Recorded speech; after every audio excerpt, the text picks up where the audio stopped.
Hello, weekend crafter. Welcome back to the Craft Time Studio. In my country, we start celebrating Christmas in September. Care to guess which country I'm talking about? Comment below if you know where I'm from. So of course, I have to start making decorations already. I kept a Christmas tag that I really liked and had an idea to make it into a Christmas ornament. First, I rolled out my clay into a thicker setting, like a number 3 on my pasta machine. Then I textured it with some medium grit sandpaper to give it that baked bread appearance. Next, I traced my shape onto the clay. I used my detail needle to cut away the excess. In this case, I didn't even have to use a cutter. So for those of you out there wondering how to get certain shapes without cutters, you can do what I did.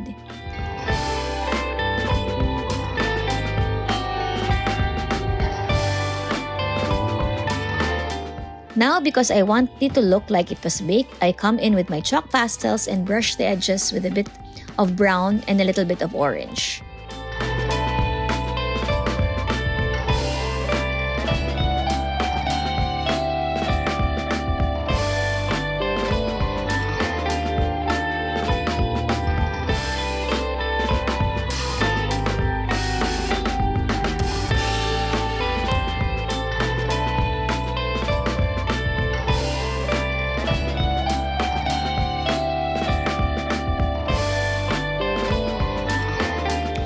It's time to place the pipe sugar on it. I roll out some white clay into some very thin logs.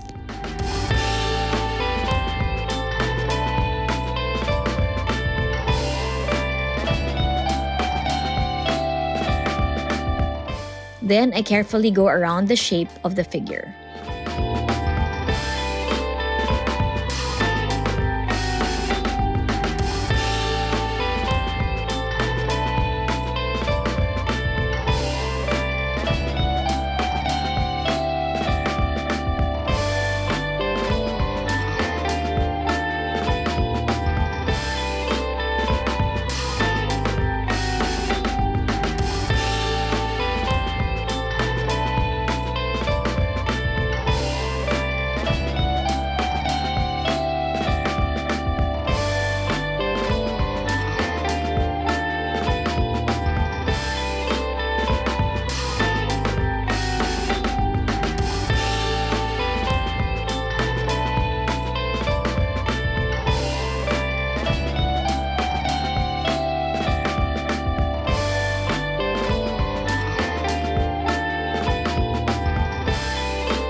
Every time I make a cut, I smooth it out with my detail needle.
Next, I mark where the eyes are going to be.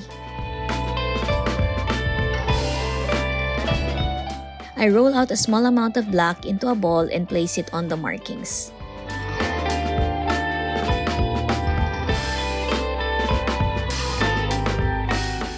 Then I place the details of the gingerbread person. I place the mouth and the other decorations.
Finally, it's time to place the buttons. I get my circular cutter and cut some buttons, placing them in alternating colors.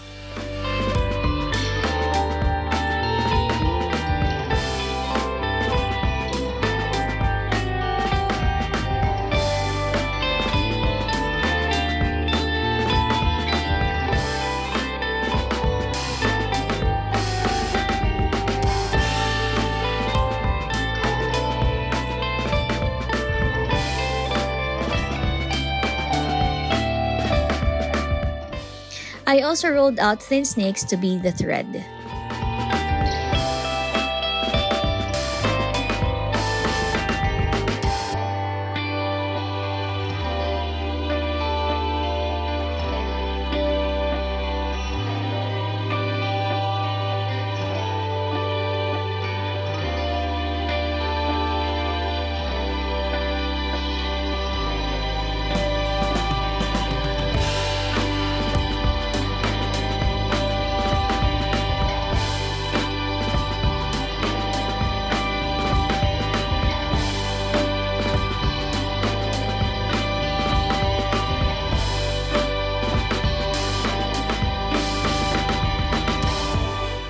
And because I want the gingerbread to look like it's been bitten into, I get a cutter that has scallops and just cut into one side of the head.